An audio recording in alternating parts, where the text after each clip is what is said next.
ओम शांति।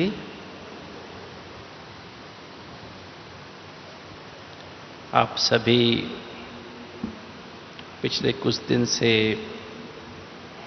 बाबा के मधुबन घर में बहुत ही सुंदर तपस्या कर रहे हैं, योग भट्टी कर रहे हैं। तो मुझे आज विषय मिला कि राजयोग से हम कैसे विक्रम विनाश करें, क्योंकि अभी वापस घर जाने का समय है और पिछले 63 जन्मों में हमने बहुत सारे विक्रम किए हुए हैं, पाप कर्म किए हुए किए हैं हम सब ने। उनको विनाश करना है, उनको भस्म करना है। कैसे भस्म करें, इसी बात पर आज हम आपसे चर्चा करेंगे।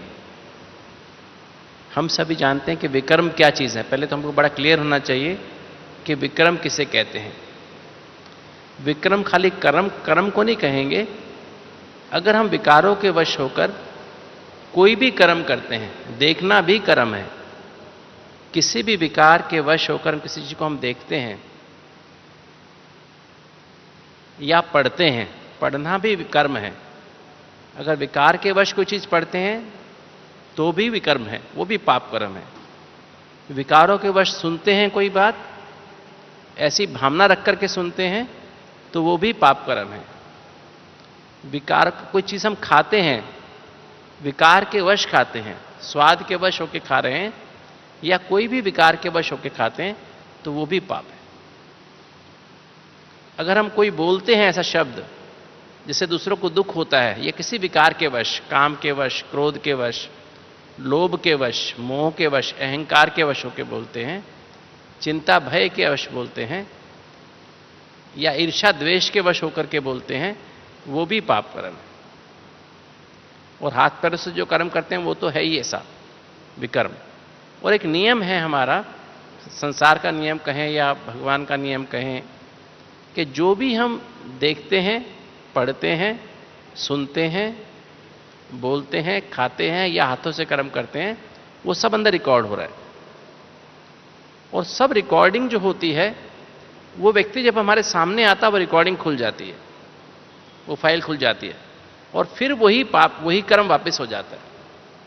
ये जो कर्म बार बार हमसे गलत कर्म होते हैं वो रिकॉर्ड होते रहते हैं और फिर पक्के हो जाते हैं और फिर नेचुरल आदत बन जाती है। इसी को संस्कार कहते हैं। और कुछ समय हो जाने के बाद फिर बुद्धि और मन काम नहीं करते हैं, ये संस्कार काम करते हैं ऑटोमेटिक।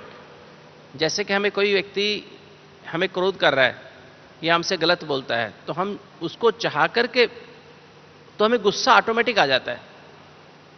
उसमें बुद्धि काम नहीं करती है, मन काम नहीं करता है और हमसे वो पाप कर्म दोबारा हो जाता है। इसलिए इनको पाप कर्म कहा जाता है कि हमसे बार बार ये कर्म होते हैं और हर बार पाप कर्म करने से आत्मा रूपी बैटरी डिस्चार्ज होती है। जब हम कहते हैं आत्मा रूपी बैटरी डिस्चार्ज हो रही है, इसका मतलब क्या है? जो आत्मा के पास 7 गुण हैं, 7 एनर्जी हैं या 7 तरह की करंट है अंदर आत्मा में। ज्ञान की करंट है, पवित्रता की करंट है, शांति की करंट है, प्रेम की करंट है, खुशी की करंट है, आनंद की करंट है और शक्तियों की करंट है। वो करंट उतनी कम हो जाती है, अर्थात ज्ञान की बजाय अज्ञान आ जाएगा, पवित्रता की बजाय अपवित्रता अंदर आने लगती है, शांति की बजाय हमारा मन शांत हो जाता है, रूहानी प्यार की बजाय हमारे अंदर वो प्यार कम होके फिजिकल प्यार की तरफ जाने लगता है, दुनियावी प्यार की तरफ जाने लगता है। अतीन्द्रिय सुख खत्म होकर के इंद्रियों का सुख ढूंढने लगते हैं। खाने का सुख, देखने का सुख, पढ़ने का सुख, सुनने का सुख, बोलने का सुख, ये इन सुखों में फंसने लगते हैं। आनंद, जो अंदर का जो आनंद है, आत्मिक आनंद है, वो खत्म हो जाता है और शक्तियां खत्म होकर के जो हमारे अंदर सहन करने की शक्ति, समाने की शक्ति कम होती जाती है। इससे आज इस तरह से आत्मा रूपी बैटरी डिस्चार्ज होते होते होते होते एकदम कमजोर हो जाती है। ये तो एक तरफ की बात है। दूसरी तरफ, जब हम बाबा के बच्चे बन गए, जब हमने ज्ञान सुन लिया, ज्ञान समझ लिया, जब से हम बाबा के बच्चे बने, कोई 10 साल से, कोई 5 साल से, आप सभी 5 साल से ऊपर वाले हैं ना? 5 साल से ऊपर वाले हैं ना माताएं सभी भट्टी, जो भट्टी में हैं, जो 5 साल से ऊपर हैं और पिछले 5 साल में, 10 साल में, 15 साल में, 20, 25, 30 साल में, जब से हम बाबा के बच्चे बने हैं और जब से हमने पाप कर्म करने शुरू, बाबा का बनने के बाद भी अगर हम पाप कर्म कर रहे हैं, पाप कर्म हमसे तब हो रहे नहीं हो रहे? आप बताइए, अभी पाप कर्म होने बंद हो गए या होते हैं? अभी भी होते हैं ना रोज। अब उसकी सजा 100 गुना हो जाती है, उसका पाप 100 गुना लगता है। जब हम बाबा के बच्चे नहीं थे तो एक पाप करते थे, एक ही गुना पाप लगता था, किंतु जब से बाबा के बने 100 गुना पाप हो गए। तो बाबा का बनने के बाद तो पाप कितने हमसे पाप हो रहे हैं? सबसे बड़ा पाप कौन सा है बाबा का बनने के बाद? बाबा ने एक बार मुरली में बताया था, बाप को भूलना ही सबसे बड़ा पाप कर्म है। बाबा का बनने के बाद बाप को भूलना या बाप की श्रीमत को छोड़ करके किसी और की मत पे चलना, मनमत पे चलना या परमत पे चलना, यही सबसे बड़ा पाप कर्म। तो बाबा का बनने के बाद तो हमको बहुत बहुत अटेंशन से हमारा हर कदम बाप की श्रीमत पे होना चाहिए। चलिए अब हम राजयोग मेडिटेशन की थोड़ी गहराई में चलते हैं कि कैसे हमसे ये विक्रम विनाश हो, कैसे हम अपने इस तरह से जीवन जिएं, ये ब्राह्मण जीवन ऐसा जिएं जिससे कि हमसे विक्रम ना हो और हमसे श्रेष्ठ कर्म बाबा की श्रीमत पे करें, और जो हमसे पाप कर्म हो चुके हैं अभी तक, और विक्रम ना हो और हमसे पाप कर्म ना हो, और पुराने जो हमने पाप कर्म जो रिकॉर्ड है हमारे यहाँ पर, हमारे मस्तिष्क में, आत्मा में उसकी सॉफ्ट कॉपी है, ब्रेन में उसकी हार्ड कॉपी है, विनाश हो जाए। और इसके फिर 5 स्टेप हैं। विक्रम विनाश होने के बाद उसमें 5 स्टेप हैं फरिश्ता बनने तक। हमारा लक्ष्य क्या है? अभी हम मनुष्य से ब्राह्मण बने, ब्राह्मण से हमें फरिश्ता बनना है, किंतु फरिश्ता तक पहुंचने में हमारे 5 कदम हैं। पहला कदम है विक्रमाजीत।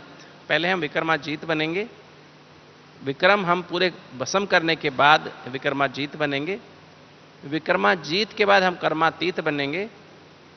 जब हम कर्मातीत बनना शुरू करेंगे, जब हम कर्मातीत बनने के पास नजदीक पहुंचेंगे, तो आत्मा रूपी बैटरी बड़ी तेजी से चार्ज होगी, एकदम हम लाइट हाउस माइट हाउस बन जाएंगे, हमारी स्थिति सदा स्मृति स्वरूप की हो जाएगी।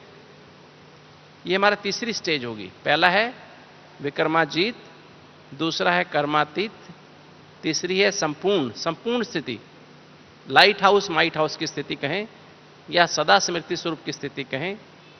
तीसरी ये स्टेज। चौथी स्टेज फिर होगी अव्यक्त। फिर हमें बोलने की आवश्यकता नहीं होगी, हमारी वृत्ति के द्वारा, हमारी भावनाओं के द्वारा, हमारे संकल्पों के द्वारा सेवा होगी, वो हमारी अव्यक्त स्थिति होगी। और जब हमारी ऐसी स्थिति बन जाएगी तब हम फरिश्ता बन जाएंगे। तब फरिश्ता बनकर के विश्व के सभी मनुष्य आत्माओं की उसी समय विनाश शुरू होगा। ये निशानी है विनाश की। जब हम फरिश्ता बन जाएंगे उस समय विनाश शुरू होगा, और उस समय हम आत्माएं, बाबा के बच्चे, फरिश्ता बन करके इस विश्व में जितनी भी आत्माएं हैं जो उसमें भूकंप के द्वारा, साइक्लोन के द्वारा, सुनामी के द्वारा या एटम बॉम्ब्स के द्वारा दुखों को प्राप्त हो रहे होंगे, उन आत्माओं को मुक्ति प्रदान करेंगे। हमारे चारों तरफ साक्षात्कार होते रहेंगे, दुनिया में हाहाकार होगी और बाबा के बच्चों की जय जयकार होगी। उस समय बाप की प्रत्यक्षता का समय होगा। तो ये 5 स्टेज में ये हमारी स्थिति होगी। और विक्रमाजीत बनने के लिए उसमें भी 4 स्टेज हैं। पहली स्टेज उसमें है कर्मेंद्रिय जीत। विक्रमाजीत बनने के लिए पहली स्टेज हमारी आएगी कर्मेंद्रिय जीत। ये 5 कर्मेंद्रियां हमारे वश में हो जाएंगी। जो हम देखना चाहेंगे वही हम देखेंगे।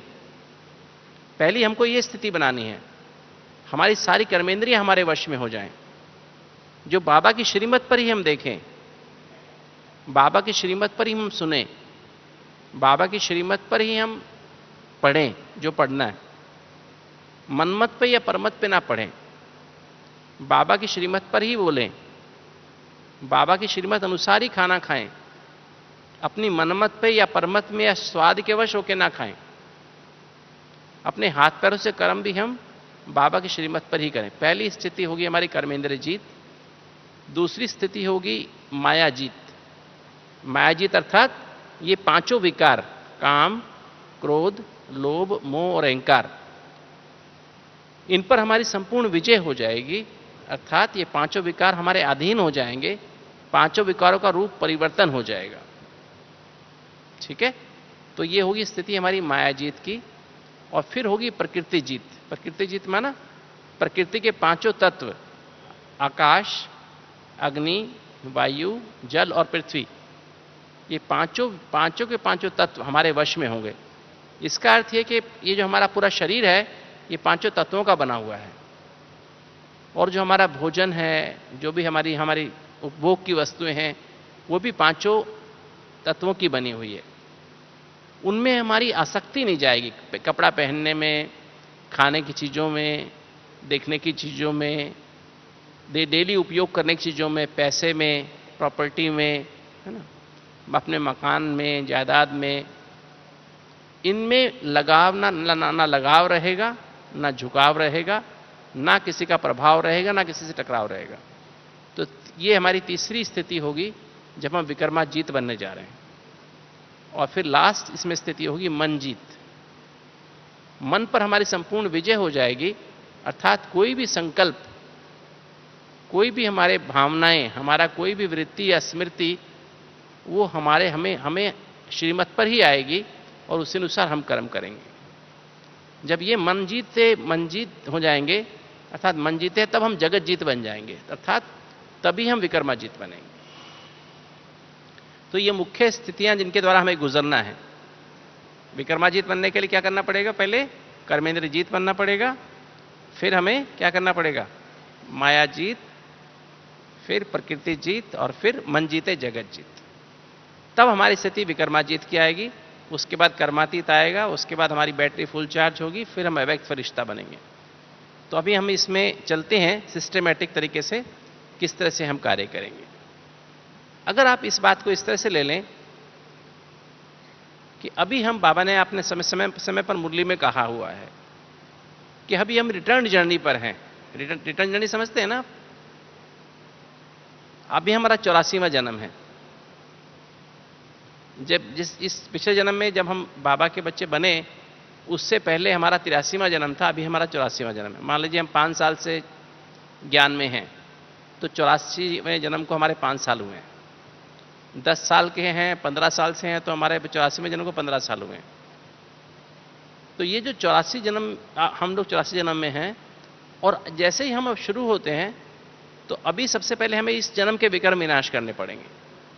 बाबा के जब से बने हम, तब से हमारे अंदर क्या विकर्म हमने किए, वो विनाश हमें करने होंगे। जब 84वें जन्म के विकर्म विनाश हो जाएंगे, तो 83वें जन्म के शुरू हो जाएंगे। जब 83वें जन्म के विकर्म विनाश हो जाएंगे, फिर 82वें जन्म के शुरू हो जाएंगे। वही व्यक्ति हमारे सामने आएंगे, और वो हमारे सामने आकर के वो हमने अपनी क्रियाएं करेंगे, अपने हिसाब से हमसे बिहेव करेंगे, और उनको ना देखते हुए हमें बाबा की याद में रहते हुए आगे बढ़ना है। अगर हमने उनको देख लिया, उनके क्रियाकलापों पे हमारी बुद्धि चली गई, बाबा की याद भूल गई उनके कर्मों को देख करके, तो हम वहीं फंस जाएंगे। 83 जन्म के बाद 82वें जन्म में जाएंगे, फिर 81वें जन्म में जाएंगे, फिर 80वें में जाएंगे। ऐसे हमें 63 जन्म निकाल करके हमें 20वें जन्म तक पहुंचना है। ये जो पिछले 63 जन्मों की जर्नी, 63 जन्म, द्वापर और कलयुग के 42 जन्म, और सतयुग और द्वापर के 21 जन्म, इनमें हमने विक्रम किए। जब से देहभान आया, हम द्वापर में आए, तब से हमने देहभान के वश होकर के, फिर और 5 विकारों के वश होकर के, काम, क्रोध, लोभ, मोह, अहंकार के वश होकर, और इनके जो बाल बच्चे हैं उनके वश होकर के जो कर्म किए, वो ही पाप कर्म बने। और वही पाप कर्म, एक ये बहुत राज की बात है, कर्मों की गुह्य गति है कि ये पाप कर्म हमने किनके साथ किए हैं? जो हमारे घर में हमारे साथ रहते हैं, हमारे संबंध संपर्क में हैं, हमारे ही रिश्तेदार हैं, हमारे ही पड़ोसी हैं, हमारे ही घर या ऑफिस में दुकान पे कार्य करने वाले लोग हैं, उनके साथ ही ज्यादातर हमारे कर्म हुए हैं। और वो हमसे समय समय पर आके टेस्ट लेंगे उन्हीं चीजों का, जो हमने दुख दिया हुआ है उनको, जो हमने सुख दिया हुआ है उनको, कुछ उनसे लिया हुआ है, कुछ दिया हुआ है। वो इस जन्म में आकर के हमारे सामने प्रैक्टिकल रूप में आकर के हमारे सामने परिस्थितियां उत्पन्न करेंगे, उन बातों को जागृत करेंगे। अगर हम बाबा की श्रीमत रूपी रेखा के अंदर हैं, श्रीमत की लाइन के, मर्यादा की लकीर के अंदर रहेंगे और बाप के याद रूपी कवच, याद रूपी माया प्रूफ ड्रेस पहन करके रखेंगे, तो हमसे नया विकर्म नहीं होगा और हम इस रास्ते पर आगे बढ़ते जाएंगे। अगर हमने जरा भी श्रीमत रूपी मर्यादा की लकीर से बाहर पैर निकाला या याद रूपी माया प्रूफ ड्रेस से हम जरा भी बाहर निकले, तो क्या होगा? तो क्या होगा? माया क्या करेगी? हमसे विकर्म करा लेगी और हमें वापस, जैसे सांप काट लेता है, हम 93 पे पहुंच जाते हैं और सांप काट लेता है, हम 6 पे आ जाते हैं। आपने सांप सीढ़ी देखी है ना? हम मान लीजिए हम विक्रम विनाश करते करते 35वें जन्म में पहुंच गए, विक्रम विनाश करते करते, और 35वें जन्म में फिर हमसे विक्रम हो गया, तो क्या होगा? हम कहां पहुंच जाएंगे वापस? 84वें जन्म में वापस आ जाएंगे। फिर शुरू करना पड़ेगा 84 से 83, 83 से 82, 82 से 81, 81 से फिर 80, फिर वापस हमें 35 पे जाएंगे, 86, फिर 34 पे जाएंगे, 33 पे जाएंगे, और मान लीजिए 28 पे पहुंच गए। फिर हम अगर वहां जाके फिर हमने विक्रम कर लिया तो क्या होगा? फिर वापस 84 पे आ जाएंगे। इसलिए ये यात्रा बहुत ही, कहते हैं इसको, ऊंची चढ़ाई है ना? चढ़े तो चाखे वैकुंठ रस, गिरे तो चकनाचूर। इसलिए एक भी क्षण की हमारी असावधानी, हम ऊपर चढ़ रहे हैं, इसमें एक क्षण की भी असावधानी, सावधानी हटी तो क्या होगा? दुर्घटना हुई। इसलिए सुबह से लेकर शाम तक, जब से हम सोते हैं, जब से हम उठते हैं सुबह अमृत वेले, और तब से लेकर रात तक, ये श्रीमत रूपी पटरी पर चलना बहुत बहुत आवश्यक है।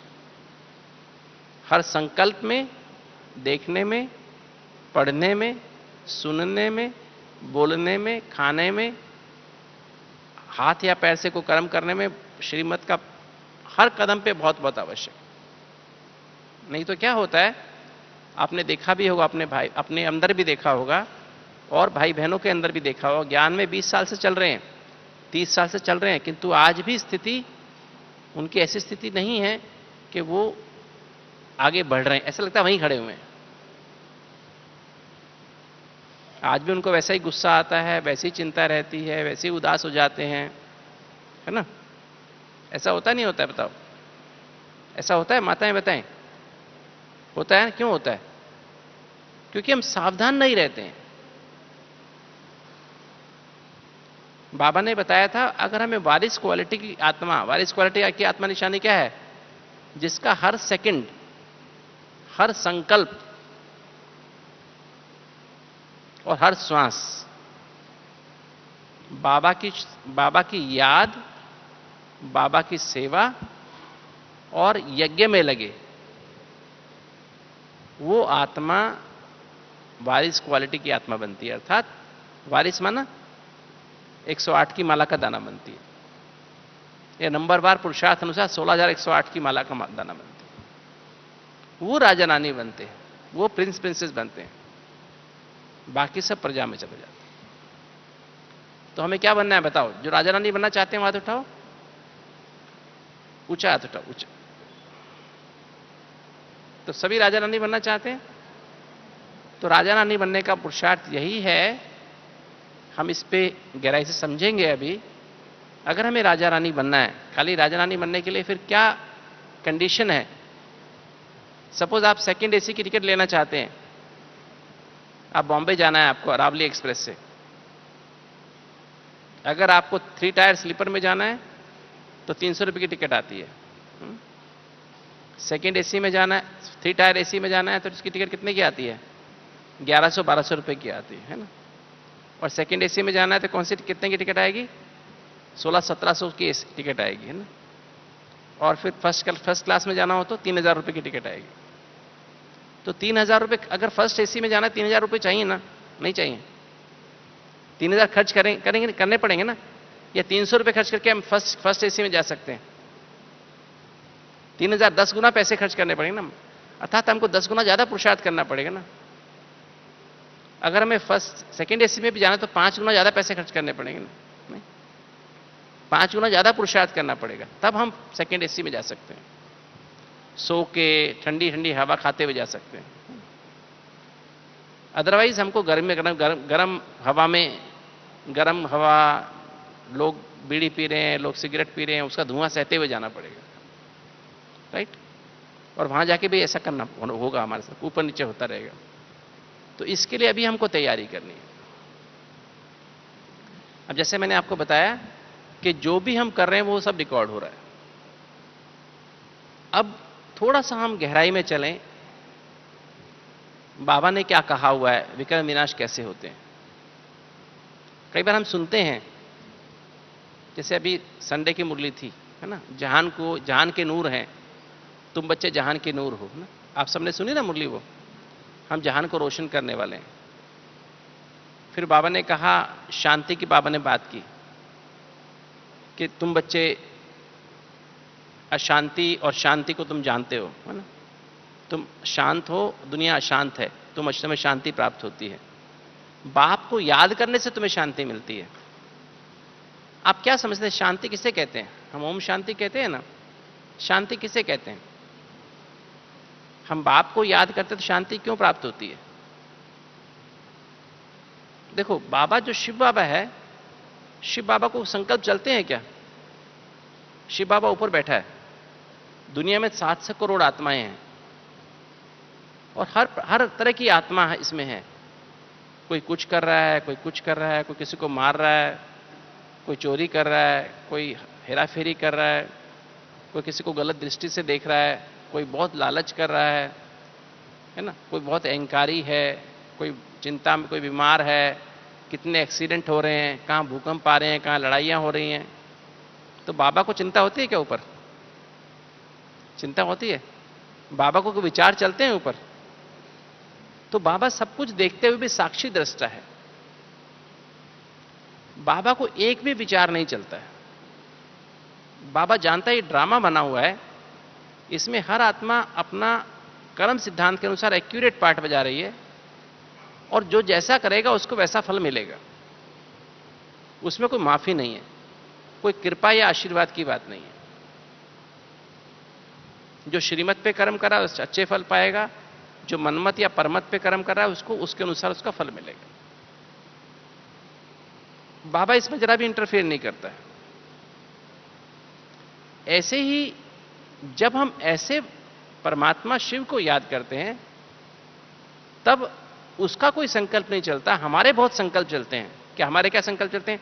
ये ऐसा क्यों करता है, ये ऐसा क्यों करती है, इसने ऐसा क्यों किया, इसने मेरे को बहुत दुख दिया है, मैं तो बचपन से दुखी सहता आया हूं या दुखी सहती आई हूं, है ना। बचपन में थी, छोटी थी तो वैसे दुख सहती थी, शादी हुई तो ये दुख आया, फिर इसने दुख दिया, फिर इसने दुख दिया, फिर इसने दुख दिया। नहीं, हमारे मन में यही चलता रहता सारा दिन।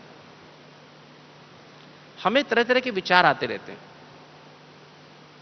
ब्राह्मणों को 1 मिनट में 15 विचार आते हैं और दुनिया वालों को 1 मिनट में 30 विचार आते हैं। यह फर्क है दुनिया में, ब्राह्मणों में और दुनिया वालों को।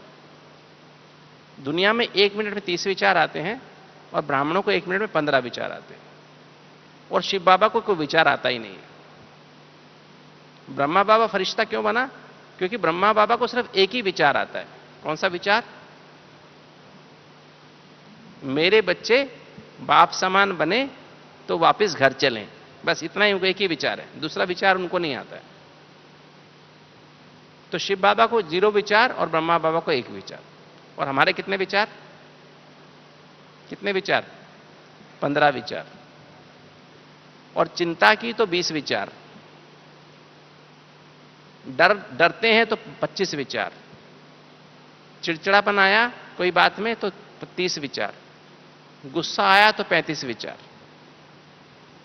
दुनिया में सभी को चिंता रहती है, सभी को डर लगता है और सभी चिड़चिड़े हैं। चिड़चिड़ा समझते, इरिटेट रहते हैं अपने आप से, दूसरों से। इसलिए एवरेज विचार दुनिया में 30 विचार चलते हैं। और गुस्सा भी सभी करते हैं, 30 से किसको 35 भी हो जाते हैं। गुस्सा करते हैं 35 हो जाते हैं। और बहुत जोर से गुस्सा करते हैं 40 विचार। ठीक है, ये दुनिया वालों की हालत है। हमारी ये हालत है, हम भी कभी कभी उसमें निकल जाते हैं, दुनिया जैसे हो जाते हैं। होते नहीं होते? जिनको कभी गुस्सा नहीं आता वो हाथ उठाओ। कभी नहीं आता। 1 2 3 4 5, थोड़े 10-15 लोगों ने हाथ उठाया, सिर्फ 10-10 लोगों ने हाथ उठाया, 10 बहनों माताओं ने। तो आप में से सिर्फ 10 माताएं जिनको कभी गुस्सा नहीं आता है। बाकी को इसका मतलब आता रहता है ना। तो हम भी 35 तक पहुंचते रहते हैं ना, बीच बीच में 35 पे पहुंच जाते हैं नहीं। तो ये जो है हमारे, अब हम कैसे, हमें पहुंचना है। फरिश्ता माना क्या? फरिश्ता माना जिसको सिर्फ 1 या 2 विचार आते हैं। 2 विचार आते हैं। पहला विचार मैं आत्मा, दूसरा विचार मैं शिव बाबा का हूं, मैं बाबा का, बाबा मेरा। जिसका सिर्फ 2 ही विचार आते हैं वह फरिश्ता है। तीसरा कोई विचार ही ना आए, यह फरिश्ता है। इस दुनिया का, इस दुनिया के संबंधों का, इन दुनिया पदार्थों का कोई विचार ना है। दुनिया में जो मर्जी होता रहे, कोई विचार ना हो। बाप मेरा साथी है और बाकी को साक्षी होकर देखते रहे। साथी और साक्षी, वो है फरिश्ता। अभी मंजिल समझ में आ रही? कहां, कौन सी मंजिल है हमारी? हमें कहां पहुंचना है? कहां पहुंचना है हमें बताओ? 30 से कहां पहुंचना है? 2 पे पहुंचना है। ठीक है। और 2 में भी कौन सा? मैं बाबा का या मैं बाबा की, बाबा मेरा। मेरे तो एक गिरधर गोपाल, दूसरों ना कोई। मेरा तो एक शिव बाबा, दूसरों ना कोई। ये स्थिति हमारी जब पहुंचेगी तो हम फरिश्ता हैं। बीच में 63 जन्म है। जब वो तब हम बनेंगे जब 63 जन्म के विक्रम विनाश हो जाएंगे। क्योंकि विक्रम हमसे, पाप कर्म हमसे, एक भजन बचपन में हमारी माताजी गाया करती थी। आप भी माताएं कभी कभी गाती होंगी, पुरानी माताएं तो गाती होंगी। वो भजन की लाइन थी कि मेरे पाप कर्म ये तुझसे प्रीत ना करने देते हैं, कभी जचाऊं मिलूं आपसे रोक मुझे ये लेते हैं, कैसे प्रभु जी आपके दर्शन पाऊं मैं। ये जो पाप कर्म हमने रिकॉर्ड किए ना, हमारे मन में रिकॉर्ड हुए हुए हैं, हमारी स्मृतियों में रिकॉर्ड हुए हुए हैं। ये पाप कर्म हमें बार बार हमें उस तरफ ले जाते हैं और वो विक्रम बार बार करते रहते हैं। उस कारण से हम बाबा से वो जो मिलन बनाना चाहते हैं, जो अतीन्द्रिय सुख की अनुभूति करना चाहते हैं, आनंद की अनुभूति करना चाहते हैं, आनंद के झूले में झूलना चाहते हैं, वो झूल नहीं पाते हैं। 1 सेकंड के लिए झूलते हैं, 1 मिनट के ऐसा करते हैं, तुरंत उतर जाते हैं। तुरंत घर का काम याद आ जाएगा, तुरंत दूसरी बात में बुद्धि चली जाएगी। लगातार हम आनंद के सुख झूले में झूलते रहें, अतीन्द्रिय सुख के झूले में झूलते रहें, वो स्थिति है। जब फरिश्ता बन जाएंगे तो वो स्थिति हमारी होगी। जब हमारे अंदर ये स्थिति आ जाएगी, जैसे आप देखें हंस होता है ना, एक हंस होता है, एक बगुला होता है। हंस भी सफेद है, बगुला भी सफेद है। हंस के सामने अगर 10 मोती पड़े हों, 90 कंकर पड़े हों या 90 कीड़े पड़े हों और उसमें बीच में 10 मोती पड़े हों, तो हंस को कीड़े नजर नहीं आते हैं, 90 कीड़े नजर नहीं आते, 10 मोती नजर आते हैं सिर्फ। वो उसको 10 मोती चुग लेता है, कीड़े उसको नजर ही नहीं आते। और बगले के सामने 90 मोती पड़े हों, उसमें 10 कीड़े पड़े हों, तो बगले को क्या नजर आता है? 10 कीड़े दिखाई देते हैं, उसको मोती नजर नहीं आते। तो हमें योग के द्वारा वो स्थिति बनानी है, दुनिया में किसी व्यक्ति के अंदर 99 अवगुण हो, एक गुण हो सिर्फ, तो हमको 99 अवगुण नजर ना आए, सिर्फ एक गुण नजर आए। उसके अंदर 2 गुण है, हमको वो नजर, ये ऑटोमेटिक हमारी स्थिति बन जाएगी। योग के द्वारा हमको उस स्थिति तक पहुंचना है कि कोई व्यक्ति हमारे घर में, पड़ोस में, हमारे संबंधों में कितना भी खराब से खराब हो, कितना भी अवगुणी आत्मा हो, कितना भी उसने हमारे साथ गलत काम किया हो, हमने कितना हमेशा उसके साथ अच्छा करते हैं, किंतु वो हमेशा हमारे साथ गलत करते हैं, हमें दुख देते हैं, हमें बार बार टॉर्चर करते हैं, तरह तरह से उनके गलत शब्द, गलत इल्ज़ाम लगाएंगे, आपको निंदा करेंगे आपकी जगह जगह, है ना। तो भी आपको उनका वो अवगुण ना दिखाई दे, उनके सिर्फ गुण दिखाई दे, गुण दिखाई देंगे। तब ऐसी स्थिति में आप आगे बढ़ सकेंगे। अगर अवगुण दिखाई देंगे तो हम उन अवगुणों के जाल में फंस जाएंगे और आगे नहीं चढ़ पाएंगे।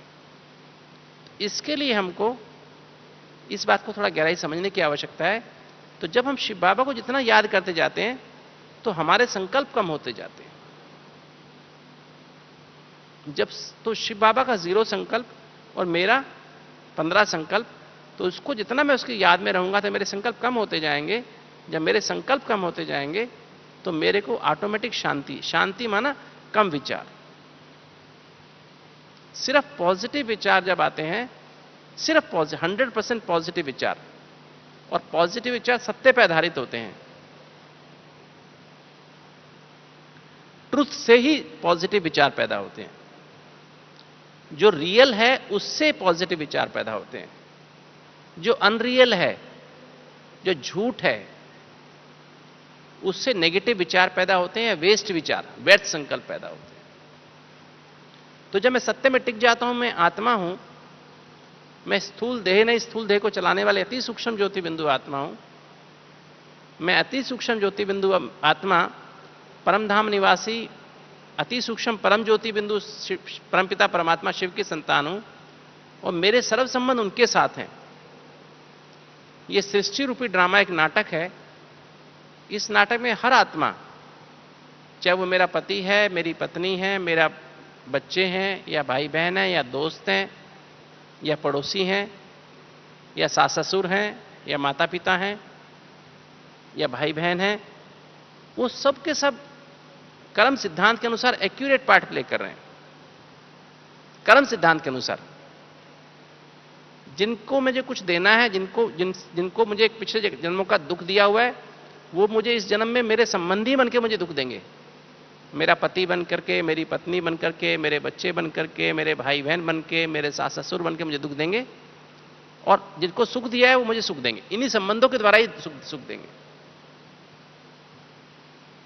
और शिव बाबा इसका डायरेक्टर है, इस ड्रामा का, और वो एक्यूरेट डायरेक्शन दे रहे हैं, कर्म सिद्धांत के अनुसार एक्यूरेट डायरेक्शन दे रहे हैं। कोई व्यक्ति मुझे दुख दे रहा है और मैं शिव बाबा को कहूं, बाबा इसको समझा दो ना, ये मेरे को बहुत दुख देते हैं, ये मुझे बहुत तंग करते हैं, तो बाबा क्या करेंगे? उसको मना करेंगे, इसको दुख मत दो? मना नहीं करेंगे। बाबा कहेंगे इसको पूरा दुख दो। अगर ब्याज रहेगा तो ब्याज भी लगा के दो। क्योंकि अगर वो दुख नहीं देगा तो हिसाब किताब बाकी रह जाएगा। हाँ, अगर मैं शिव बाबा को सच्ची दिल से याद करता हूं, सच्ची दिल से बाबा को याद करता हूं, तो बाबा मुझे सहन शक्ति दे देगा, समाने की शक्ति दे देगा, सामना करने की शक्ति देगा, सहयोग करने की शक्ति देगा, परखने की शक्ति दे देगा कि बच्चे ये तुम्हारा ही किया हुआ कर्म है, तुमने इसको 2 जन्म पहले इतना दुख दिया हुआ है, इसलिए वो ये व्यक्ति आपको वापस दुख दे रहा है। हमें निर्णय करने की शक्ति देगा, बच्चे तुम इसको इस तरह से सहन करो, विस्तार को सार में लाने की शक्ति देगा, मतलब पहाड़ जैसी बात को भी राई बनाने की शक्ति दे देगा, राई को भी रुई बनाने की शक्ति दे देगा, कांटे को भी फूल बनाने की शक्ति दे देगा, और वो आपको सूली से हम कांटा बन जाएंगे, वो दुख कांटा बन जाए, कांटे से फूल बन जाएगा। और समेटने की शक्ति दे देगा, ताकि वो हिसाब किताब भी चुकते हो जाए और मुझे दुख भी ना हो। तो बाबा को याद करने से ये फायदा होगा। इसलिए अभी तक जो कुछ भी हुआ है वो अच्छा हुआ है, बुरा नहीं हुआ है। किसी ने मुझे दुख दिया, धोखा दिया, तंग किया, चीट किया, कुछ भी किया है, निंदा की, ग्लानि की, पब्लिक में मेरा नाम खराब किया, बदनाम किया, जो भी किया अच्छा हुआ है। दुनिया सारी यहां फंसी हुई है, मेरे साथ बहुत बुरा हुआ है, बात मत पूछो। मेरे दिल में इतने बड़े बड़े घाव हैं, ऐसे ऐसे करके लोग बातें करते हैं ना, मेरे दिल में पता नहीं बहुत बड़े बड़े जख्म हैं। वो जो भी हुआ है अच्छा हुआ है, क्योंकि हमने भी जख्म दिए हुए हैं। और जो हो रहा है, अभी हो रहा है, वो भी अच्छा हो रहा है, क्योंकि अभी बाबा मिल गया इसलिए बहुत अच्छा हो रहा है। अभी बाबा से पे रोज हम बात कर सकते हैं। और जो होने वाला है वो तो बहुत अच्छा होने वाला है, क्योंकि हम स्वर्ग में जाने वाले हैं। कुछ भी हुआ कुछ नया नहीं हो रहा है, कल्प पहले वाला ही हो रहा है। कल्प कलम, हम हर कल्प में हमने वो चीजें इसमें से निकले हुए हैं। यही दुख हमने हर कल्प में सहे हुए हैं। तो इसको बहुत गहराई से, ये इसको बोलते हैं एबीसीडी, इसको बोलते हैं ज्ञान की एबीसीडी। ए फॉर आत्मा, बी फॉर बाबा, C for connection and D for drama. तो ये जो एबीसीडी है, आत्मा मैं अति सूक्ष्म ज्योति बिंदु आत्मा हूं, बी बाबा मैं अति सूक्ष्म ज्योति बिंदु परमपिता परमात्मा शिव की संतान हूं, सी फॉर कनेक्शन मेरे सर्व संबंध उनके साथ हैं, इनके साथ नहीं। दुनिया में जो इनके साथ हम रहते हैं उनके साथ हमारे संबंध नहीं है, उनके साथ हमारे बंधन है, उनके साथ हमारा फर्ज है। हमेशा ये कहने में आता है कि इनके साथ मेरा बंधन है, पति पत्नी का बंधन है, बच्चों का बंधन है, दोस्तों का बंधन है, बिजनेस का बंधन है, नौकरी का बंधन है, संबंध नहीं है। संबंध वहां होता है जहां हमें मिलता है, जहां बैटरी चार्ज होती है। शिव बाबा से हमारा संबंध है, अनकंडीशनल है। हम जैसे भी हैं, जो भी हैं, हमने इतने पाप किए, बाबा को याद नहीं किया, उल्टे काम किए, कभी भी हम दिन रात में बाबा को याद करते, बाबा फिर भी कहते आओ बच्चे, आओ आओ मेरी गोद में आ जाओ, आओ मेरी गोद में आ जाओ। मीठे बच्चे, लाडले बच्चे, सिकिलदे बच्चे, ये है संबंध। और दुनिया में कंडीशनल है, चाहे पति पत्नी के बीच में है, चाहे बच्चे और बाप के बीच में है, चाहे सास ससुर के आपके बीच में है, किसी भी दोस्तों के बीच में कंडीशनल है। तुम ये करो तो मैं ये करूं, तुम ऐसे चलो तो मैं तुम्हारे साथ हूं, नहीं चलो तो मैं तुम्हारे साथ नहीं हूं। कंडीशनल है, शर्तों के ऊपर है, आधारित है। आज है कल नहीं है। और आपने किसी के साथ 30 साल अच्छा काम किया, 20 साल अच्छा काम किया, आपने बच्चों को बड़ा किया, आप रोज उनकी सेवा करते हो, रोज उनको खाना बना के देते हो, रोज सब तरह से देखभाल करते हो। एक दिन आप नहीं करते हो तो क्या होता है? वो क्या बोलते हैं, बच्चे क्या बोलते हैं? मेरे लिए कुछ नहीं किया तुमने। नहीं ऐसा होता है?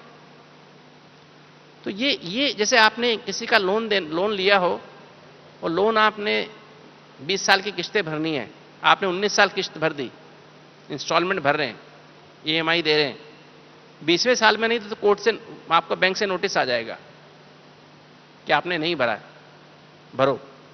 और भरने के बाद भी, 20 साल भरने के बाद भी कोई आपको थैंक यू नहीं बोलेगा। थैंक यू बोलेंगे क्या? आप क्या सोचते हैं, हमने बच्चे के लिए इतनी सेवा की, बच्चे को इतना पढ़ाया, इतना सा था पैदा हुआ तो फिर इसको इतना बड़ा किया, इतना बड़ा किया, इतना बड़ा किया, इसके लिए इतना किया, कभी तो थैंक यू बोले? थैंक यू बोलते हैं क्या? कोई थैंक यू नहीं बोलता है ना। क्योंकि हमने ऐसा ही, जैसे बैंक में से हमने लोन लेते हैं ना, तो मैनेजर कभी थैंक यू नहीं बोलता है किस्त जमा कराने के बाद। जमा कराओ अपने घर जाओ, है ना, जमा कराओ अपने घर जाओ। वो खड़े रहो वहां पे कि अभी थैंक यू बोलेगा, थैंक यू बोलेगा, थैंक यू नहीं बोलेगा वो। इस संबंध में कोई थैंक यू नहीं बोलता है, कितना मर्जी करते रहो, दिन रात आप 24 घंटे के बजाय 48 घंटे भी जागते रहो उनके लिए, तो भी आपको थैंक यू नहीं बोलेंगे। और आदमी इसी आस में, इंसान इसी आस में परेशान रहता है कि मैं इनके लिए इतना करती हूं, इतना करती हूं, इतना करता हूं, इतना करता हूं, तो भी ये कभी मेरे लिए, कभी इनके एक शब्द में मेरे अपने इनके मुंह से मेरी बड़ाई के लिए निकलता नहीं है। क्योंकि उन्होंने आपके लिए इतना किया हुआ है, इतना किया हुआ है, इतना किया हुआ है कि अभी आपको बहुत करना बाकी है। ठीक है? तो ये एबीसीडी, तो ये जो है, और मेडिटेशन का मतलब क्या है बेसिकली, राजयोग मेडिटेशन का मतलब क्या है? राजयोग मेडिटेशन शब्द आया मेडरी से आया, मेडरी, MEDERI, मेडरी लैटिन वर्ड है। मेडरी माना टू हील, हील करना, ठीक करना। तो मेडिटेशन का मतलब बेसिकली हीलिंग है, हीलिंग मतलब अर्थात अपने आप को स्वस्थ बनाना। तो जब भी मेडिटेशन क्या करता है कि मेडिटेशन से जो पुराने जो विचार, पुराने जो हमारे अंदर क्या होता है, ज्यादातर विचार हमें कहां से आते हैं? भूतकाल से आते हैं, पास्ट के साइकोलॉजिकल और इमोशनल हर्ट से आते हैं। जो पुराने टाइम में हमारे हमारे मन को और हमारी भावना को चोटें पहुंची है ना, वही हमको याद आती रहती है। अच्छी बातें याद नहीं आती हैं। नेगेटिव जो भी हमारे साथ हुआ है वही हमको बार बार उबर के, जैसे होता है ना, कोई खाना पचता नहीं है तो क्या होता है, उबल के मुंह में आता रहता है ना।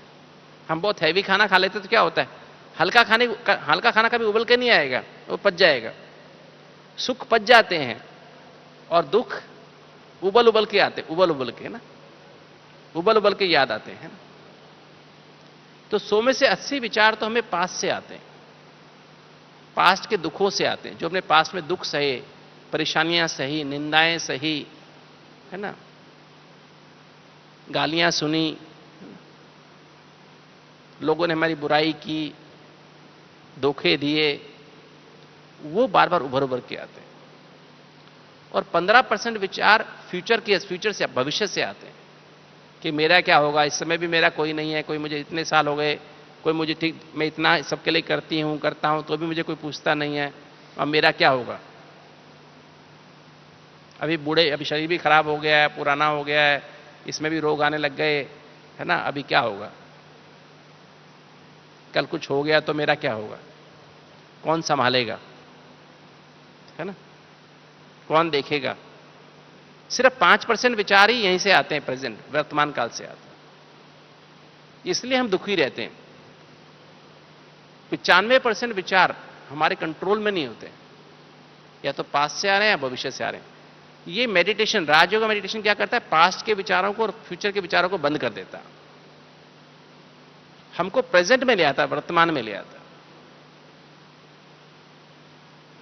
इसी को राजयोग मेडिटेशन कहते हैं। और राजयोग मेडिटेशन में हम क्या करते हैं कि राजयोग मेडिटेशन जो है बेसिकली ये रियलाइजेशन है। रियलाइजेशन माना अनुभव करना, रियल को अनुभव करना, जो मैं हूं, जो मेरी वास्तविकता है उसको अनुभव करना।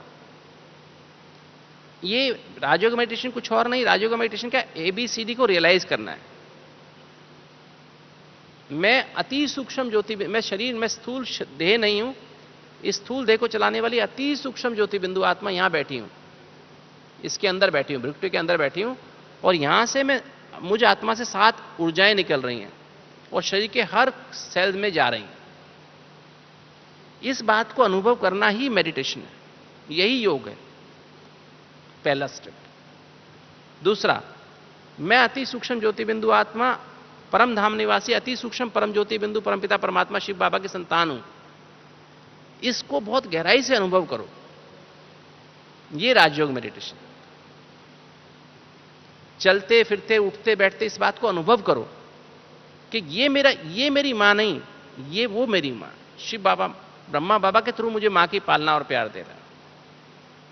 चलते फिरते उसको महसूस करें हम। शिव बाबा ने मुझे एक दिव्य बुद्धि रूपी लिफ्ट दे दी है, गिफ्ट में। जैसे मैं पैदा हुआ या पैदा हुई आत्मा, ये ब्राह्मण जन्म मुझे मिला, पैदा होते गिफ्ट दे दी। क्या गिफ्ट दिए? दिव्य बुद्धि रूपी लिफ्ट। इस लिफ्ट में बैठो, बटन दबाओ, कौन सा बटन? कि बाबा मुझे आपसे मिलना है, ये बटन दबाओ, शुद्ध संकल्प रूपी बटन स्विच को दबाओ और आप कहां पहुंच जाओगे? सूक्ष्म वतन में बाप दादा की गोद में पहुंच जाओगे। कहां पहुंच जाओगे? बाबा की गोद में पहुंच जाओगे। बटन दबाते ही कितनी देर में पहुंचेंगे? 1 सेकंड से भी कम समय में पहुंच जाएंगे। और बाबा क्या करे? बाबा क्या कर रहा है? बैठा हुआ, खाली बैठा है। आओ बच्चे आओ, आओ बच्चे आओ, आओ बच्चे मेरी गोद में आ जाओ। खाली बैठा है, उसे काम कुछ भी नहीं है ना? काम है क्या बाबा को? बाबा की गोदी में भीड़ लगी हुई क्या? आप माताएं बताओ, जब बाबा के पास जाते हो बाबा अकेला होता है कि बहुत भीड़ लगी होती है वहां पे? अकेला होता है, भीड़ होती है? अकेला, बस अकेला बैठा, आओ बच्चे आओ, आओ बच्चे आओ, बच्चे आओ। बाबा मैं तो बहुत थक गई, बाबा मैं तो ये हो सा हो गया। अच्छा आओ ना बच्चे आओ, लो मैं सिर दबा देता हूं, आओ बच्चे आ जाओ, है ना? आओ आओ, आओ कैसी हो? तो बाबा तो इतना प्यार करता है ना? और सिर्फ इतना ही संकल्प करने की आवश्यकता है। उसमें बैठे, मन बुद्धि से उसमें बैठे और पहुंच जाओ बाबा के। तो ये हमको ये अनुभव करते रहो चलते फिरते। ये मां का अनुभव है। बाप का अनुभव क्या है? सी फॉर कनेक्शन ना। बाप के रूप में ज्ञान का तीसरा नेत्र देता है बाबा। तीसरा नेत्र माना ज्ञान का तीसरा नेत्र, मतलब समझ, ज्ञान माना समझ। ये समझ कि मैं ये नहीं हूं, मेल फीमेल नहीं, मैं तो अति सूक्ष्म ज्योति बिंदु आत्मा। ये जो ना, ये जो मेरी सास है, ये मेरा पति है, ये भी अति सूक्ष्म ज्योति बिंदु आत्मा। ये मेरा पति नहीं, ये मेरी पत्नी नहीं, ये मेरी सास या ससुर नहीं, ये मेरा बच्चा नहीं, ये भी अति सूक्ष्म ज्योति बिंदु आत्मा। मैं इसकी मां नहीं, ये भी आत्मा, मैं भी आत्मा। ये देखने की हमें तीसरे, इस ज्ञान के तीसरे नेत्र से देखो, ये समझ से देखो। पति के रूप में नहीं देखो, पत्नी के रूप में नहीं देखो, बच्चे के रूप में, भाई के रूप में नहीं देखो, आत्मा के रूप में देखो। ये बाप हमें ज्ञान का तीसरा नेत्र देता है। इस गहराई से देखने की आवश्यकता है। इससे मोह विकार खत्म होगा, इससे लोभ खत्म होगा। इस गहराई से जब हम देखते हैं तो हमें शक्ति मिलेगी और तब हमारा कनेक्शन बाबा से लगेगा। तब हम बाप की गोद में बैठे बैठे अनुभव कर रहे हैं। ऊपर चले गए ना बाबा से, फिर मां क्या करती? बाप से हमें ज्ञान का नेत्र मिलता है और बाबा की गोद में बैठे बैठे देखो शिव बाबा कैसा है, ब्रह्मा बाबा कैसा है। सूक्ष्म वतन माना क्या है? सूक्ष्म वतन कुछ और नहीं है। सूक्ष्म वतन ऐसा नहीं कि बस ये दुनिया के पार सूक्ष्म वतन, ऐसा नहीं है। सूक्ष्म वतन माना ये 5 तत्वों रूपी शरीर से ऊपर। ये सूक्ष्म शरीर, 5 तत्वों का बना शरीर ना, इससे हम बाहर निकल जाते हैं। सूक्ष्म वतन बेसिकली क्या? शिव बाबा ने जब ब्रह्मा बाबा के तन में आए तो बाबा ने शिव बाबा के बुद्धि को और मन को संपूर्ण पवित्र बना दिया आते ही। वो ही सूक्ष्म वतन है। और ब्रह्मा बाबा ने तपस्या करके 33 साल तपस्या करके अपने संस्कारों को भी 100% पवित्र बना दिया। तो सूक्ष्म वतन क्या है? ब्रह्मा बाबा का 100% शुद्ध बुद्धि, 100% शुद्ध मन और 100% शुद्ध संस्कार। जब मेरे को दिव्य, जो बाबा ने मुझे दिव्य बुद्धि दी, दिव्य बुद्धि माना जिस बुद्धि में ABCD भरा हुआ है, ज्ञान भरा हुआ है, ये बाबा की मुरली भरी हुई है, वो बुद्धि, जब उस बुद्धि को हम यूज करते हैं बार बार, वो संस्कार बन जाती है और बार बार ये पवित्र संकल्प उठाते हैं मन में। एक एक संबंध को अनुभव करने के संकल्प उठाते हैं, मां का, बाप का, शिक्षक का, सतगुरु का, बंधु का, सखा का, साजन का, सर्जन का, बच्चे का। इसको एक एक को अनुभव करने का संकल्प उठाते हैं, पवित्र संकल्प उठाते हैं, तो हमारा मन भी पवित्र होता जा रहा है। तो हम ऐसा फील करते हैं जैसे हम बाबा की गोद में पहुंच गए।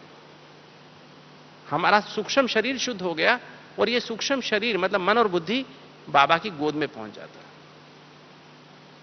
तब हमारी बाबा से बात होने लगती है।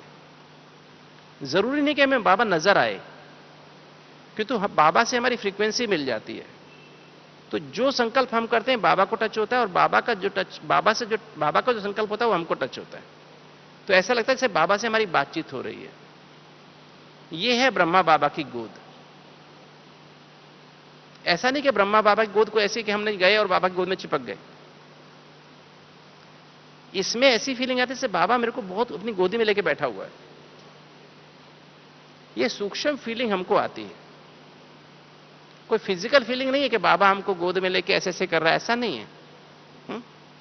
फिर जितना जितना हमारा मन और बुद्धि शुद्ध होता जाएगा, हमारे संस्कार परिवर्तन होते जाएंगे, जितना जितना हम बाबा की श्रीमत पर चलते जाएंगे, संस्कार परिवर्तन होने से जब हम गुस्सा नहीं, बाबा की आज्ञा है बच्चे गुस्सा मत करो, बच्चे किसी को गलत दृष्टि से मत देखो, बच्चे किसी बात का लोभ मत रखो, किसी के प्रति मोह ममत्व मत रखो, कभी अहंकार मत दिखाओ, देहाभिमान में मत आओ, चिंता मत करो, भय मत रखो, किसी के ऊपर शक मत करो, किसी को अनुमान मत लगाओ, ईर्ष्या मत करो, जल्दीबाजी मत करो,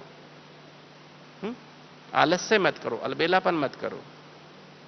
तो बाबा की श्रीमत, जब हम बाबा की श्रीमत पर चलते हैं, सपूत बच्चे बनते हैं, तो धीरे धीरे हमारे संस्कार शुद्ध होते जाते।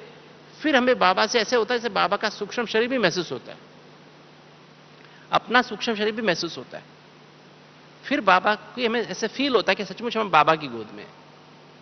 शुरू शुरू में फील नहीं होता है, शुरू शुरू में सिर्फ संकल्प टच होते हैं। समझ रहे हैं ये बात?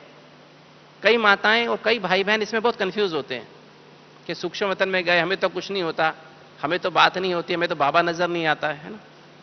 विजुलाइज करते हैं, अपने मन से बाबा को वहां बनाते हैं, वैसा बाबा होता नहीं है। ठीक है, बेसिकली मेडिटेशन में ना रियलाइजेशन है, विजुअलाइजेशन नहीं है। तो इसको बहुत गहराई से अनुभव जितना करते जाएंगे, जितना मन शुद्ध होता जाएगा, जितनी हमारी बुद्धि में ये शुद्धता आती जाएगी, हमारे विक्रम विनाश होते जाएंगे। और धीरे धीरे जैसे बताया मैंने, 84वें जन्म के विक्रम विनाश होंगे, 83वें 82वें जन्म के। और जैसे जैसे फिर हमारा मन और बुद्धि शुद्ध होता जाएगा, आत्मा की बैटरी चार्ज होती जाएगी, कर्मेंद्रिय जीत बनते जाएंगे। हमारी आंखें, हमारी नाक, हमारे मुख, कान, हमारे मुख हमारे वश में आता जाएगा। फिर ये नहीं करेगा मैं ये खाऊं, इससे ये बोलूं, ऐसा नहीं, परवश नहीं हो, ये देखूं, ये सुनूं, ये इससे इस पे विजय होती जाएगी। जब ये विजय होती जाएगी, आत्मा में पवित्रता की शक्ति बढ़ती जाएगी, विचार कम होते जाएंगे। जब विचारों की संख्या कम होती जाएगी, ऐसे श्रीमत पर चलते चलते, तो फिर हमारे अंदर, हमारी स्थिति में माया जीत बनते जाएंगे। तब हमको काम विकार, ये जो हमारे जो विक्रम है ना, विक्रम विनाश का क्या मतलब है? जब हमारे 3 संकल्प, ये दुनिया 4 संकल्पों तक की है, ये साकार दुनिया, ABCD ना, ABCD में ये ड्रामा इस दुनिया में है, सूक्ष्म वतन में ड्रामा नहीं है। जब आप अपने अंदर मैं आत्मा हूं, परमात्मा की संतान हूं, C for connection, D for drama, जो हुआ अच्छा हुआ, जो हो रहा है अच्छा, जो होने वाला बहुत अच्छा, जब आप हर बात को ये बिंदु लगा देते हो, जो हुआ अच्छा हुआ, जब इतनी शक्ति आपके अंदर आने लगती है, तो आप सूक्ष्म वतन में पहुंच जाते हो। 3 संकल्प सिर्फ ABC, आत्मा, बाबा, कनेक्शन। मैं आत्मा हूं, परमात्मा की संतान हूं, मेरे सर्व संबंध उसके साथ। एक एक संबंध की अनुभूति जब होती है, यह सूक्ष्म वतन की स्थिति। और जब खाली 2 संबंध रह जाते हैं, 2 बातें रह जाती हैं, मैं बाबा का, बाबा मेरा, तो आप बाबा की गोद में पहुंच जाते हो। यह आनंद की स्थिति है। और जब सिर्फ एक संकल्प रह जाता है, सिर्फ बाबा, आप बाप के लव में लीन हो जाते हो, एक संकल्प खाली रहे, तो यह परम धाम की स्थिति है। इस स्थिति में जब खाली बाबा याद रह जाता है, सब कुछ भूल जाता है, अपना देहभान भी खत्म हो जाता है, अपना यह भी नहीं याद रहता कि मैं कौन हूं, सिर्फ बाबा, बाबा के प्यार में खोए, बस सब फुल स्टॉप, कोई भी संकल्प नहीं चल रहा। उस समय जो हाई फ्रीक्वेंसी मेमोरीज होती हैं हमारे अंदर, काम विकार की, क्रोध की, लोभ की, मोह की, उसने ये दुख दिया, इसने धोखा दिया, इसने ये किया, वो मेमोरीज डिलीट होने लगती है। वो स्मृतियां डिलीट माना मिटने लगती हैं। मर्ज होने लगती हैं। इसको बोलते हैं विक्रम विनाश। यह परम धाम की स्थिति में होता है, बीज रूप स्थिति में होता है। इसी को ज्वालामुखी याद भी कहते हैं। और जब यह डिलीट होगा, इसकी निशानी क्या है? जो व्यक्ति कल मुझे मिला था, जिसको देख के मुझे गुस्सा आया था, इसने मेरे साथ ऐसा किया, इसने मेरे को धोखा दिया, इसने मेरे को तंग किया, आज वो व्यक्ति वापस मुझे मिलेगा, उसको देख के गुस्सा नहीं आएगा, याद ही नहीं आएगा कुछ ऐसा हुआ था। हम उनसे प्यार से मिलेंगे, पॉजिटिव रूप में मिलेंगे। आज वो गलती दोबारा नहीं होगी। उसको देख के कुछ भी संकल्प, उसके अच्छे गुण नजर आएंगे, बुरे गुण नजर नहीं आएंगे। ये निशानी कि आज सुबह अमृत वेल मैंने योग किया, मेरा विक्रम विनाश हुआ। फिर जिससे आज गलती हुई थी, कल सुबह योग किया, दिन में उससे कुछ गलत नहीं होगा, वो मिलेगा व्यक्ति। ये बच्चे हमारे सामने आएंगे, पति हमारे सामने आएगा, सास ससुर हमारे सामने आएंगे। आज उनको देख के अच्छी अच्छी बातें उनकी दिखाई देंगी, बुरी बातें दिखाई नहीं देंगी। इसका मतलब आज अमृत वेले मैंने मेरा विक्रम विनाश हुआ। अगर आज भी आ रहा है तो इसका मतलब मेरा विक्रम विनाश नहीं हुआ। राइट? तो इसलिए ये विक्रम विनाश सिर्फ अमृत वेले ही हो सकते हैं। क्योंकि जब उठते हैं तो हमारे संकल्प 2-3 संकल्प ही होते हैं, 3-4 संकल्प, मैक्सिमम 4 संकल्प। नींद से उठते हैं ना तो 3-4 संकल्प ही होते हैं। जैसे हम बाबा को गुड मॉर्निंग करते हैं, बाबा की याद में मुंह हाथ धो के ब्रश करके बैठ जाते हैं, एकदम बाबा के पास सूक्ष्म वतन पे पहुंच जाते हैं। 2 संकल्प माना सूक्ष्म वतन, एक संकल्प जब एक हुआ तो परम धाम, विक्रम विनाश होना शुरू हो जाता है। ये चीज सुबह हो सकती है बड़े आराम से। तो इसलिए इस पर हमें पुरुषार्थ करने की आवश्यकता है। किंतु अमृत वेला पावरफुल उसका होगा जो सारा दिन बाबा की श्रीमत पे चलेगा, हर संकल्प, हर सेकंड, हर श्वास। और सबसे अच्छा तरीका सारा दिन बाबा की श्रीमत पे चलने का मुरली है। मुरली हमेशा जेब में रहनी चाहिए। नहीं तो अगर मुरली नहीं मिलती तो कागज पे नोट कर लेनी चाहिए। मीठे बच्चे, प्रश्न उत्तर, कोई अच्छी सी बातें, कुछ मुरली के 2-4 पॉइंट, धारणा के लिए मुख्य सार, वरदान और स्लोगन। जैसे ही हम घर से बाहर, मुरली से बाहर निकाल लिया, ये बाबा का लव लेटर जैसे है। इसको जेब में दिल के पास रखते हैं ना हम लोग। लव लेटर कहां रखते हैं? दिल के पास, है ना। और लव लेटर कब पढ़ते हैं? जैसे देखते हैं आसपास कोई नहीं है, यूं निकालते हैं, चुपचाप निकालते हैं जेब से, यूं देखते हैं, मुस्कुराते हैं, फिर जेब में रख देते हैं, है ना। फिर जैसा ही मौका मिलता है फिर क्या करते हैं? फिर निकालते हैं, फिर देखते हैं, फिर मुस्कुराते हैं, फिर रख देते हैं। तो दिन में कम से कम 100 बार ऐसे करना चाहिए। कितनी बार करना चाहिए?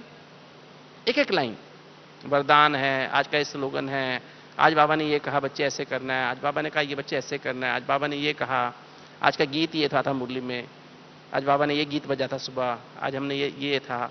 तो उसको देख देख के हमें बार बार स्मृति में लेके आओ, मनन करो, उस पर मनन रिवाइज करो, चिंतन करो कि बाबा ने ये कहा, मुझे तो, मैं तो ऐसा नहीं बना हूं, मैं तो ऐसी नहीं बनी हूं, मुझे तो ऐसा बनना है।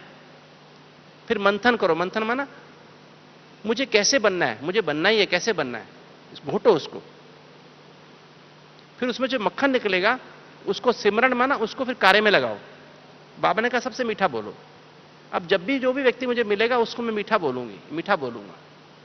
सामने वाला गाली देगा तो भी मीठा ही बोलेंगे, कोई नफरत के बोल बोलेगा तो भी मीठे बोलेंगे। तो ऐसे उसको सिमरण माना कार्य में लगाना। जो बाबा ने जो मक्खन निकला उस पॉइंट को निकाल करके, निचोड़ निकला उस बात का, उसको फिर कार्य में लगाने को सिमरण कहते हैं। इसे बोलते सिमर सिमर सुख पाओ। जितनी बार इसको कार्य में लगाएंगे उससे सुख मिलेगा। सुख मिलेगा माना हमारे उससे संबंध अच्छे हो जाएंगे और संस्कार बन जाएगा, फिर हमारी स्मृति में रिकॉर्ड हो जाएगा, फिर मेरे नया एक अच्छा श्रेष्ठ कर्म रिकॉर्ड हो गया, है ना, सुक्रम हो गया, वो उससे विक्रम दब जाएगा। राइट? तो ये सबसे अच्छा साधन है सारा दिन बाबा की श्रीमत पे चलने का। जो ऐसा करेगा, दिन में कम से कम 21 बार तो करना चाहिए। ऐसे कितनी बार करना चाहिए? 21 जन्म का भाग्य पाना ना, तो 21 जन्म तो कम से कम करना चाहिए। तो 21 बार अगर हम ऐसे करते हैं, मुरली को हमेशा नोट करके जेब में रखो, डायरी में नहीं मत रखो। आज की मुरली आज मुझे अंदर जानी चाहिए, आज मेरे रिकॉर्ड में आनी चाहिए। कोई कुछ भी करे, कुछ भी कहे, मुझे बाबा की श्रीमत पे चलना है। सारी दुनिया एक तरफ हो जाए तो भी कोई बात नहीं। हमसे पीछे गलतियां हुई, ठीक है, गलतियां हुई, किंतु अब आगे तो गलती ना हो ना।